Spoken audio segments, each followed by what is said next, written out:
أعوذ بالله من الشيطان الرجيم بسم الله الرحمن الرحيم كذبت عاد المرسلين إذ قال لهم أخوهم هود ألا تتقون إني لكم رسول أمين فاتقوا الله وأطيعون وما أسألكم عليه من أجر إن أجري إلا على رب العالمين أتبنون بكل ريع آية تعبثون وتتخذون مصانع لعلكم تخلدون وإذا بطشتم بطشتم جبارين فاتقوا الله وأطيعون واتقوا الذي أمدكم بما تعلمون أمدكم بأنعام وبنين وجنات وعيون إني أخاف عليكم عذاب يوم عظيم قالوا سواء علينا أوعظت أم لم تكن من الواعظين إن هذا إلا خلق الأولين وما نحن بمعذبين فكذبوه فأهلكناهم إن في ذلك لآية وما كان أكثرهم مؤمنين وإن ربك لهو العزيز الرحيم صدق الله العظيم کذبت عاد دروغ جن اگنل قوم دا عاد المرسلین پیغمبران اذ قال لهم ہر کله چې اویل دویتا اخوهم د دوی رور هود حضرت هود علیہ السلام الا تتقون آیتا سنیرے گئی انی لکم رسول بیشک از استاسو د پارا پیغمبر امین امانتدار یم فاتقوا الله پس ویری گئی د الله نا واطیعون او زما حکم منی وما اسالکم او زنه غوړم لتا سنا علیه پدی تبلیغ من اجر س اجر ان اجریا ند زما اجر الا مگر علی رب العالمین فرب د ټولو جهانونو اتبنون آیا آبادوی تاسو بکل ریع فهرا اوچت ازمکا آیتن یونخا تعبثون بے فائدہ وتتخذون او جوړوي تاسو مصانع دنگ پاخو محلونا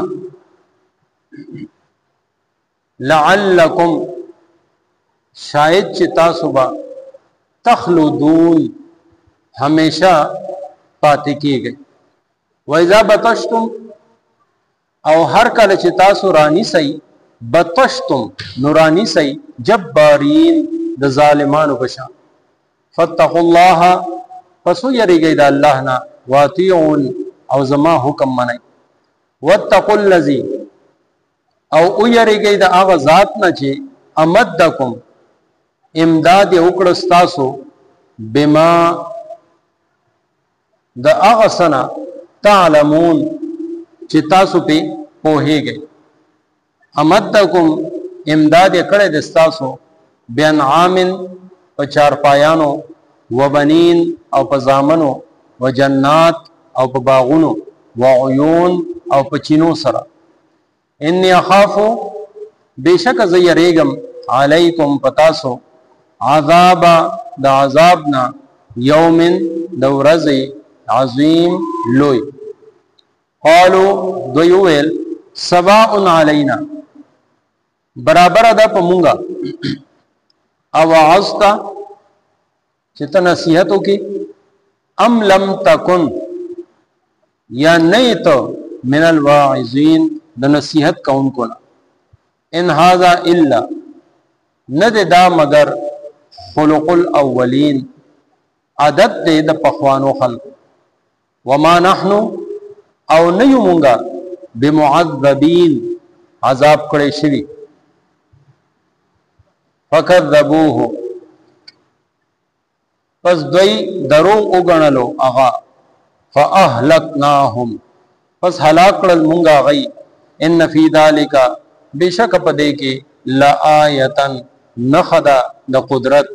وما کان اکثرهم او نو اکثر د دوینا مؤمنین ایمان راوړون کی. وان ربک او بشک استرب لهو هم اغد العزیز زبردست الرحیم مهربان. سورۃ الشعراء و مرکودا 123 نے 140 نمبر آیتونو پورے نننی درس کے شامل دی. دا حضرت موسیٰ علیہ السلام، ابراہیم علیہ السلام او نوح علیہ السلام دا واقعاتو نباد اس واقعہ دا حضرت ہود علیہ السلام دا چا غی خپل قوم عاد طرف تا لے گلی شد. نوح علیہ السلام چے دنیا نا لاړ او په لوی عمر کې لاړ. دا غي په نسل کې بیا یو کس و چې دا غنوم عاد دا غ په نوم باندې دا قبیله او دا خلق پیژندل شي. دی قوم له الله رب العزت ساجیبه جوسه ورکړې و، عجیبه طاقت یې ول ورکړو. او دومره طاقت و چې دی طاقت کې هغه په نشه کې داسې بهوش پراتو او داسې جملې ویل شروع کړ چې هغه نه د تکبر او د لویای بوی راته. دوی من اشد منا قوه زمون نه زیات زورور څوک شته، زمون نه زیات طاقتور څوک کې دي. او سوچا تا باډی دا 60-70 هات د لاس د دې ځنواخ دې پر دا مقدار ده، یعنی تقریبا یو غز نسبتا او یا غزا د یو کس چې نو هغه کدو ان چې څومره قد نو هغه حساب سره بیا پلنو په دې ونو کې ټولو کې مضبوطه ونه اده کجوري ونه چې دې جړ ډېر خوري او مضبوطي او دا خپلوم ډېر دنګي. نو دغه خلق اولاد الله رب العزت دومره طاقت ورکړو چې کجوري داونه دا خو د استنی په شان نه غولاړ دی وته الله تاسو چاپه راکاو یره به داسې کړو بس امراو ته لکه څنګه مونږه د باغ نه یو مولای نه راو بس دومره غټ طاقت ورکو. نو دې طاقت دی په کفر او په شرک کې مبتلا.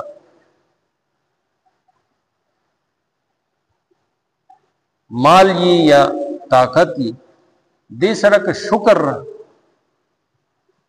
نعمت ورته ملاو نشه دې بیا خامخا داسې وخوي او داسې خبرې وکړي چې کفر او شرک ته ورس. د خپل مال په محبت لکه نبی علیہ السلام په خدمت کې یو کس راغلی او هغه یا رسول الله الله نه سوال وکړي چې مالدار شم. وګوره دا سوال مکوا هغه نه منله ډېر زده و نو هغه وخت کلمه ویلې وه اهل ایمان کې و نبی علیہ الصلوۃ والسلام ولا د مالدارۍ سوال ګډي بيزي وخان دا سيزونه بلله مال مویشي ورسره نړمبه خو هر موس کېو بیا ورو سمزونه کمیدل صرف سحر او ماسخوتن ته پاتې بیا د هغه خپل مال مویشي خدمت کې ودور ستړ شي سحر نشه پاسه سحر هغه تر پاتې او ما خام ماسخوتن بوله بیا خوب ورته هغه تر پاتې بیا سره جمعې راځي لبرات بیا سکلونو بعد هغه دومره مالدار شه چې مدینه طیبه پرې خو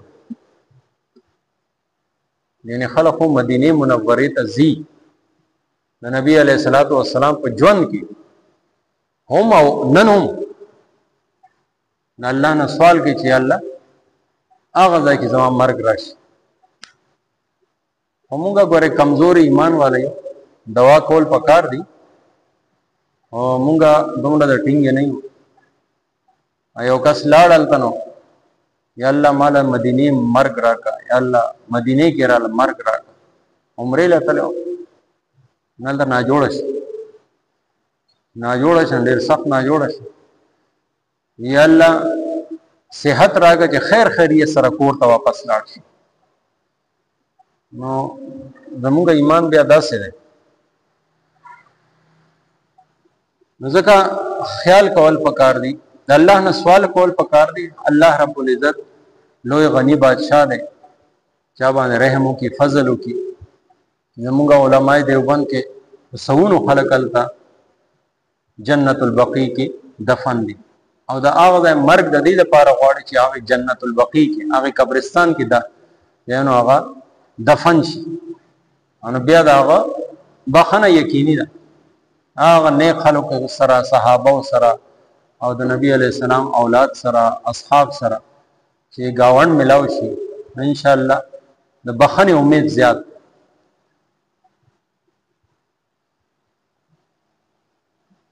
نو دا کس چې نو رو د مدینه نبیا لګ بهر شه بیا کله کله جمعې پر ازراله بیا مال مویشی دوره سیوا شي چې ال تکي هم نشه پاتې هغه نور لره لاړ دوره لره لاړ شي بس بیا اختر لورا نو د نبی علیہ الصلوۃ والسلام د طرف نه چې بیا کم عامل مقرر شه د زکات وصولولو د پاره چې کله زکات فرض شه بیا د زکات خپل نصاب دی مثلا سلوخ بیزی دی سلوخ بیزو باندې یو بیزا هغه چې زکات کې ورته دا شان د غواګانو چې دیرش غواګانی دي دیرش غواګانو کې یو غوا چې دا 2 کالوي یعنی د غوا بچي هغه په زکات کې راځي دا شان د خوانو مقدار دی د ګډو بیزو دی د ټولو نو هغه لته نو هغه وی دا خو زما خپل مال دی د پلار نیکه د طرف نه راته ملام شوی دی او زه خو جدي پوښتنه چون یو نواب یم زول زکات ور دا خو یو ټیکس دی زه نظر د دې وجنه نبی علیہ السلام باندې کو چې د مال سوال مکو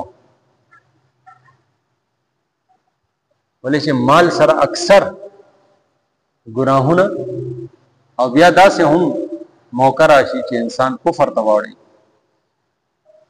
بیا چرته څه کسانو با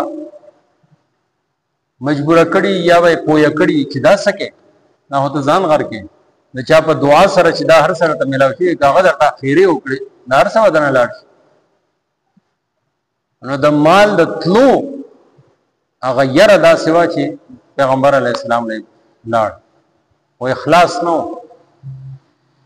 د زکات ادا کولو نیت نو نبی علیہ السلام له مال راړ چې کوم زکات جوړې ده یا رسول الله دا زکات راوړ نبی علیہ السلام وانه واپس حضرت ابوبکر په زمانہ کې بیا د زکات راړ ابوبکر رضی الله وانه چې تانه پیغمبر علیہ السلام وانه زدن څنګه وا حضرت عمر رضی الله تعالی عنہ په دور نو ځکه دا مال چې ده یا طاقت او قوت دا انسان کفر او شرک ته هم بوزي. نو دا قوم دې حد پورې لاړ چې وی من اشد منا قوه، زمونه زبردست کې دي. نو د دې د راهنمای او د هدایت لپاره الله رب العزت حضرت هود علیه السلام راولې. او هود علیه السلام دا هم د دې د قوم نو، هم د قوم عاد نو. نو دې کې وخت تیر کړو، پیغمبري ورته ملاوي شو. نو دې ته وی چې زه د الله رسول یم، زما خبره ومنئ، الله نو یریږي. او زه تاسو نه په دې خبره باندې تاسو چې کوم خیر خواهی کوم، په دې باندې زه تاسو نه څه پیسې نه غواړم، بدله نه غواړم. زما بدله او اجر د الله رب العزت په ذمہ ده. بیا ورته وی چې دا تاسو هر اوچت ځای باندې یو لوی عمارت جوړو، تابسون بے فائدہ.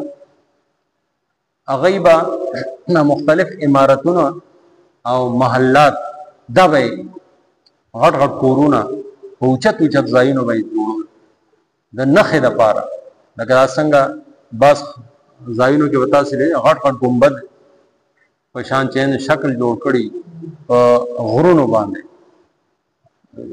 اکثر چې دا سکان او دا هندوان دلته نتل دی هم جوړ کړي، سټوپ ورته ویل شي. نو هغه لکه د دې ګمبد په شانتي څنګه د مسلمانانو د جمعات د پاسه. نو هغه به هم چې داسې عمارتونه تعمیر کول. نو حضرت هود علیہ السلام ورته دا تاسو څه بے فائدہ کار کوي. اصل کار خو هغه چې تاسو د الله رب العزت سره چې کوم شرک کوئی، کفر کوئی، انکار کوئی، هغه نه ختم کړي. او تاسو دا هر څه زګ کوئی چې تاسو وایي چې تاسو تخلدون همیشه همیشه اوسئ. حالانکه دا خو ژوند ډېر مختصر. وإذا بطشتم جبارین. او کله چې تاسو یو مظلوم ونیسئ، یو کمزور ونیسئ، نو داسې ظالم او جابر جوړ شي تاسو. فتقوا الله، الله نه ویری، فاتحون او زما خبره ومنئ. او د هغه الله رب العزت نه ویریږي چې دا طریقې کار درته ښودلی دی. دا غټ غټ عمارتونو جوړولو چې دا کم سوچ او سمج او فکر دی، دا تاسو له چا درکړی دی؟ الله رب العزت درکړی دی. دا شان د انعام تاسو له بل ساروي درکړي، دا شانتي بنین اولاد دل درکړي دي، زامن درکړي دي. وجنات باغونه د هغه وخت ډیر مشهور او عيون چینی پکې جاری کړي دي. دا ټول هر څه انعامات الله درکړي دي. نو پکار دا چې تاسو د هغه مخه ته سر ټیټ کړئ او دا غو شکر ادا کوئ. او کدا څنګه کوئ اني اخاف علیکم، زما خو یره دادا چې عذاب یوم عظیم، یو لوی رس تاسو باندې را روان ده چې هغه کې به تاسو ته عذاب ملاو شي. او داسې عذاب به چې تاسو به تباہ برباد کړي. نو هغه سوي اے هود ته مونږ ته نصیحت کې او کنه کې مونږ باندې اثر نه کوي، زمونږ لپاره برابر دي. مونږ وایو کنه دی وګ نه واور او هغه وګ نه وباس. نو زمونږ دا حال دی، کته مونږ ته نصیحت وکي او مې نه من، او که نصیحت نه کې مونږه هم دغه طریقه کار ده، دغه روش دی، هم په دې باندې روان یو. او دا نصیحتونه دا خو زړه خبره ده، زړې طریقې دي. تاسو نه مخکې بل الله کسان راغلي دي، پیغمبران راغلي دي، نیک خلک راغلي دي، هغه به هم نصیحتونه کول. زمونږ پلار نیکیانو ته به کول، زمونږ پلار نیکه نه دي منلي، نو مونږ یې ولې منو؟ وما نحن بمعذبین. او مونږ باندې عذاب مذاب هم نشته، دا به هم ووایي. یعنی دومره کلک زړه والو. ځکه قرآن پاک وایي چې بعض اوقات د انسان دا زړه چې دا د کاڼي نه هم زیات سخت شي، کاڼي په شان یا د کاڼي نه هم زیات سخت. دا چې ووایي چې د کاڼي نه به هم زیات سخت شي، نو مخې ته د دې وضاحت دی. ځکه چې کاڼي د الله د یارې نه اوچ وي، نوبت نه وبهي. کاڼي نه د الله د یارې نه د هغې نه چې چینی جاري شي. او کاڼي دا چې برن د غرونو نه راورغړي، دا د الله د یارې نه، من خشیت الله، د الله د یارې. موږ خو وایو چې دا چلو شي، هغه چلو شي، لینډ سلایډینګ وشو، دا چلو شي. قرآن پاک وایي اصل د خپل ځای چې پرېښود د الله د یارې. نو دا کاڼي دا غر دی یریږي د الله نه. او د انسان دا زړه دوره غونډه کې د موټي عمره دی او دومره سخت شي چې د پیغمبر نصیحت په هغه باندې اثر نه کوي. فکذبوه، او پیغمبر ته دروغ وایي. فاهلكناهم، الله رب العزت هغه ټول هلاک دی باندې عذاب دار یو څو ورځې کې ټول هلاک. الله تعالی په دې کې هم ستاسو لپاره نښه ده د قدرت، خو اکثر خلک ایمان نه راوړي. او الله رب العزت په اکه وخت چې څه وخت دی انکار وکړه، په هغه وخت دی ټول ختمولی شي. او الله رب العزت انسان نه ډیل ورکوي چې کېدی شي دی ایمان راوړي او سبا د قیامت پر ورځ دا عذر پیش نه کړي چې ما ته خو مهلت نه ملاو شي. الله رب العزت رحیم دی. دې ځای کې د حضرت هود علیه السلام نه قوم یعنی قوم عاد کیسه مکمل شو. الله تعالی دې عمل کولو توفیق راکړي. کذبت دروغجن وګڼل عاد قوم د عاد المرسلین پیغمبران اذ قال هر کله چې اویل لهم دویتا اخوهم د دوی رور هود علیہ السلام الا تتقون آیا نه یریږئ تاسو انی لکم بیشک از ستاسو د پاره رسول پیغمبر یم امین امانتدار فاتقوا الله پس او یریږئ د الله نه واطیعون او زما حکم منئ وما اسألکم او زنه غواړم له تاسو نه علیه پدې تبلیغ من اجر ساجر ان اجریا ند اجر زما الا مگر علی رب العالمین پر رب د ټول جهانونو اتبنونا آیا آبادوی تاسو بكل ریعن فهر اوچت ازمکا آیتن یونخا تابسون بے فائدہ وتتخذون او جوڑوی تاسو مصانع اوچت امارتنا لعلکم شاید چتا صبح تخلدون ہمیشہ پاتے کی گئی وَإِذَا او ہر کلچی بطشتم تاسرانی سی بطشتم نورانی سی جبارین د ظالمانو پشان فاتقوا اللہ پس او یری گئی دا اللہ نا وَأَطِيعُونَ او زما حکم منئی وَاتَّقُوا الَّذِي او یری گئی دا آغازاتنا امدکم چمداد اکڑو استاسو بما فاغسنا تعلمون چتاسو پی پوہی گئی امدکم امداد اکڑے استاسو بی انعام پچار پایانو وبنینا او پزامنو وجنات او په باغونو وعيون او په چینو سرا انی اخافو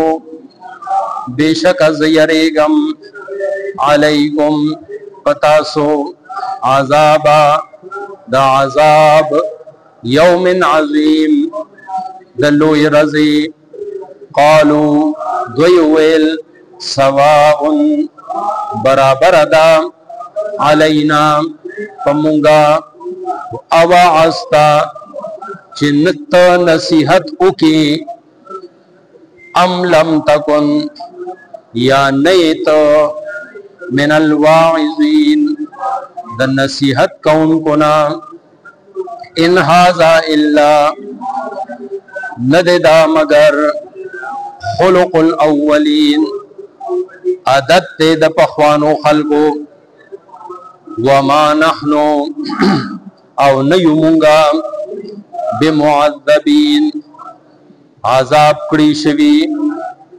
فکذبوه پس دوی درو اگنل اغا فاہلکناهم پس حلاک کرل مونگا دوی ان فی ذالکا बेशक आप देगी लायतन नखदद कुदरत वमा काना औ नौ अक्सरुहुम अक्सर दद्वैना मुमिनीन ईमान राउडुन की व इन्ना रब्बका औ बेशक अस्तारब लहुआ हम अगदे अल अजीज जबरदस्त अर्रहीम मेहरबान। आमीन। अल्हम्दुलिल्लाह रब्बिल आलमीन अस्सलातु वस्सलामु अला सय्यिदिल अंबिया। अल्लाहुम्मा अस्सुर औरातिना व आमिन तौबातिना अल्लाहुम्मा हासिबना हिसाबन यसीरा अल्लाहुम्मा अर्ज़ुक़ना तिलावतहु आना अल-लैल व आना अन-नहार वजअलहु लना हुज्जतन या रब्बल आलमीन।